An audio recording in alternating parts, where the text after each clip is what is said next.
Today does mark the last Sunday of our season of creation celebration. This is the special time that I talked about a few weeks ago that's set aside every year for us to focus on our partnership with creation. We contemplate the beauty of the natural world around us, and we contemplate how God calls each of us to be involved with creation, not just as observers, but participants. We have a responsibility as caretakers for creation. Now, back to the earlier part of the summer, before we began the season of creation, we were following the patriarchal family of Israel, which sounds like it should be the title of a textbook, not a sermon series. That's one of those that people say, oh, I don't want to go to church and hear the patriarchal history of Israel. That's boring. Except it's not, because we learned the story of Abraham, and then Isaac, and then Jacob, and then Joseph. And you may recall just a few weeks ago, we talked about Moses' birth, how unlikely that all turned out, and then Moses' call to lead the Exodus, to lead the Israelites to the Promised Land. And that story has been going on in the background, and we're going to pick up that story next week at a particular juncture that should sound familiar to all of us. It's next Sunday we'll see Moses on Mount Sinai receiving some words to live by, commandments, 10 of them I think, right? That'll be next Sunday. But today we finish up our season of creation, and we do so by talking about the one thing in creation that we cannot live without: water, right? As I look at my bottle of water, thank you, Leon. I appreciate that every Sunday. Water is a very simple thing, really. It's not that complicated of a recipe. 2 parts hydrogen, 1 part oxygen. You can actually make water in a laboratory if you have the right gases, if you have hydrogen and oxygen there. It's a pretty basic formula. There's nothing really complicated about water until you try to live without it. We can't do that, can we? Organically, water is so much a part of us that we can't exist without it. Water makes up 60% of our bodies if we're healthy. Now, dehydration kicks in usually when we're down to about 50% water. 60% of our bodies are made up of water. Water is lubrication. Oh, those knees that don't like to bend in the morning, those hips, those backs, all of those parts of our bodies that need a little bit of lubrication, that's what water does. Water is a shock absorber for our brains, our spinal cords. You know, there's water surrounding your brain. That's what keeps your brain from hitting the side of your skull. Water is very important for all of our internal organs, for our whole bodies. Even if you don't feel thirsty, your body still needs water. But water can also be destructive, can't it? Matt, can water be destructive? A little bit of water can cause a whole lot of damage. It only takes a small leak in your house over time to do thousands of dollars in damage. And that's just small bits of water. We know in the Midwest, every few years, the rivers flood, causing catastrophic damage. Ruth was telling me this morning the farmers could use just a little bit more rain. We need water for our crops. But what happens if we get too much water? The water that we depend on for our crops can also kill those same crops. That doesn't stop us, though, from asking for water.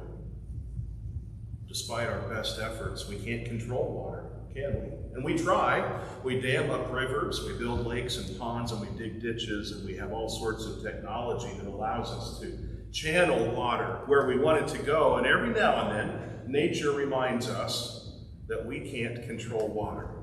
Water is part of creation that exists far above and beyond what our abilities are capable of. And that's where our reading from Job takes us this morning.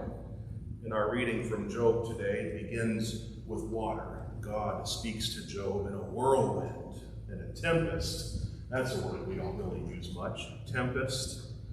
A tempest is a storm, but not just any kind of storm. We're talking violent winds, a cyclone, lots of rain, hail, a big storm, bigger than the common thunderstorms we see around here. There are other folks in the Bible who understand tempests. The Apostle Paul probably could have told us many stories about tempests. People who live out on the eastern seaboard in the U.S., they understand tempests when those storms come in off the Atlantic Ocean. In modern times, we don't really use that word anymore, tempest. And I kind of think that's a shame, because it's a particular kind of storm that evokes fear. It's a particular kind of storm that makes us realize how vulnerable we are to the strength of creation around us. Job feels like he's been dealt a pretty bad hand in life. We know the story of Job. Now, the way the story is typically told, Job is something of a victim. Poor Job, right? Everything that could have gone wrong in Job's life went wrong. His whole world was turned upside down. Poor Job. So Job goes out to the seashore along the edge of the water, presumably angry with God for the way his life has turned out. And I don't think that's an uncommon thing. I guess probably a lot of us have at some point or another gone out to the edge of the world, looked to the sky and said, "Why, God? Why? Why would you allow this to happen? It isn't fair. It isn't right. Why, God, would you allow this to happen to my life?" And that's what Job is doing in our reading today. He's going out to the seashore and he looks to the heavens and he says, "Lord, I have loved you. I have worshiped you. Why? Why have you allowed this to happen to me?" And in our reading today, God answers. Oh, does God answer? God answers Job in a way Job would never forget. That wind comes sweeping across the water. Whirlwind starts to pick up. A tempest, that's the word used in our scripture in the Hebrew language. A tempest rises up, and out of the chaos of that weather, out of the chaos of that wind and water, God says to Job, "Just who do you think you are, Job?" And this rebuke doesn't last 18 verses. We only read 18 today in our reading. This goes on for 3 chapters. For 3 whole chapters, God says to Job, "Who do you think you are? Where were you when I laid out the foundations of the earth? Where were you when I put the waters in their place and the land in theirs? Where were you when I hung the clouds in the sky? Just who do you think you are, Job?" Now, I think that's something that God occasionally has to ask all of us. We do often paint Job as the victim of the story. Poor Job had his whole life turned upside down. But you know what? Prior to this encounter with God, if you read back a little bit in Job, Job's a little bit of a narcissist. Job seems to think that the whole world revolves around Job.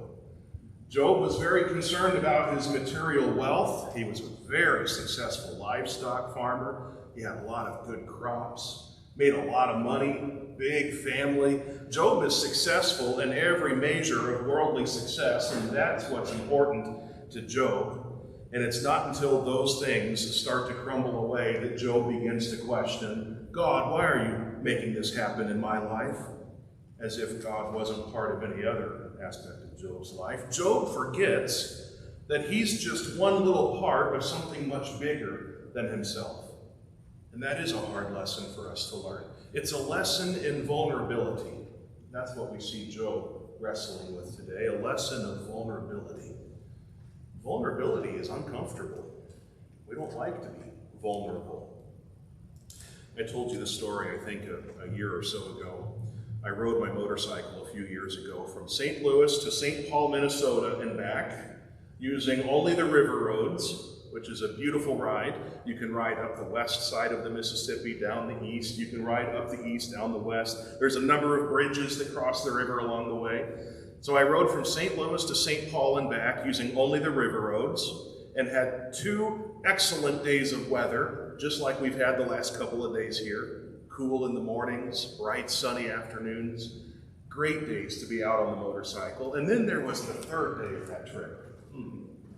The 3rd day of that trip was the day that I said, "God, thank you for giving me the foresight to buy such a good rain suit." Riding a motorcycle in the rain is not fun. Dan, you've done it. I know a couple of you have ridden motorcycles in the rain. It's not fun. Riding in hail, that's even less fun. And riding when there's lightning around, that's no fun at all. And if you know the Mississippi River Valley, especially northern Illinois and Iowa, there's not much around to attract the lightning. You know, they say that lightning strikes the tallest object around. That's a lot of flat farmland, not many trees, not many houses. It turns out there are places in northwestern Illinois where a 6-foot man on the motorcycle is the tallest thing around. That's not how you want to be in a lightning storm. And I can tell you that in that moment, on that trip, I was very much aware of my place in creation. I had absolutely no control over the sky, over the wind, over the earth. No matter how much we convince ourselves that we can control the world around us, sometimes it takes being in a lightning storm to remind us that we are vulnerable to creation. We are just one part of something much bigger. And believe me, between lightning bolts, I was praying like I'd never prayed before. And I was very much aware that creation existed long before me and it would continue to exist long after me. I'm only here for a little while. That was vulnerability, and it's uncomfortable. One of the problems is that, like Job, we all face this reality of vulnerability, and we do sometimes forget our place in creation. Maybe it's because we have come so far in controlling creation. We have the technological capacity to harness the wind and to turn that into energy. We can dam up rivers and alter the course of waterways. We can change the terrain, and we can do all of this for our own benefit. And it might be very tempting for us to think that we are bigger or more important than any other part of God's creation. Most of us probably don't spend much time thinking about how we are at the mercy of creation. We're not in control of it. We're at its mercy. People who spend a lot of time out at sea, I think they understand this better than most of us. OSHA says the most dangerous job in the United States, it's not police officer or firefighter. Those are the ones we might think of as most dangerous. Actually, those jobs focus quite a bit on safety. The most dangerous job in the U.S. is commercial fishermen, deep sea fishermen. I think the people who live their lives out at sea, who spend that much time out on the open waters, I think they understand better than most of us just how at the mercy of creation we are. Art, I look at you because I know you served in the Navy. You've told me before, being out at sea with no land anywhere in sight, all you've got is maybe some part of the ship to hold on to and a prayer, because there's nothing out there except the water. And the funny thing about water, especially the oceans, these are mighty forces of creation. The depths of the oceans are still unknown to us. But as strong and mighty as these oceans are, they also are at our mercy. It's a partnership, an odd partnership. That's the funny thing about the ocean. With all of its size and strength and its capacity to do horribly destructive damage, we've all seen in the news in the past, tsunamis, typhoons, people being lost at sea. It's an amazingly strong part of creation. But despite its size and strength, the ocean is also at the mercy of other parts of creation. This is the beauty of how God created the world. No one part of creation can exist without all of the other parts of creation. It is a partnership. The water that we depend on for our lives also depends on us. The oceans that can take our lives can be damaged or even destroyed by us. We depend on water for our lives. Water is the very origin of our life. God in the Old Testament is frequently described as wind over the water. That's how God's Spirit is made known in so many times to the ancient Israelites. Yet even those mighty oceans, they are dependent on us too. And the pollution that our species has created, quite frankly, is sinful. Our sin has resulted in oil spills. Honestly, I don't think any of us in our lifetimes will ever be able to fully comprehend the damage we have done to God's creation, just in the things that we have allowed to go into the water. If you drive this fall from Alton to Grafton on the River Road, it's a beautiful drive as the leaves begin to change and you'll see the bluffs and the changing trees. It's a lovely drive up the River Road. If you do make that drive, make sure you notice the water, the edge of the river where it comes to the limestone break on the side of the River Road, and you'll see trash, you'll see garbage, you'll see plastics, you'll see more trash than you could possibly gather in an afternoon or even in a weekend. We don't often see it because we're distracted by the beautiful bluffs and the trees. There's stuff in the water that wasn't there by God's hand. It is by our hand. If you make that drive, notice that. When you drive out in the country, notice the plastic bags that are wrapped up on barbed wire fences on the edge of fields. Notice the trash. Notice the pollution. Because if we're going to notice the beauty of God's creation, we also have to notice what we've done to it. And we have to remember that call to be caretakers of creation. Because creation, even though it's big and mighty and we are at its mercy, it's also at our mercy. We have to live together. We are interdependent. We are partners with creation. Going back to Job. Job, bless his heart, right? If Marlene was here, I think that's what she'd say. That's the only thing we can say about Job. Bless his little heart.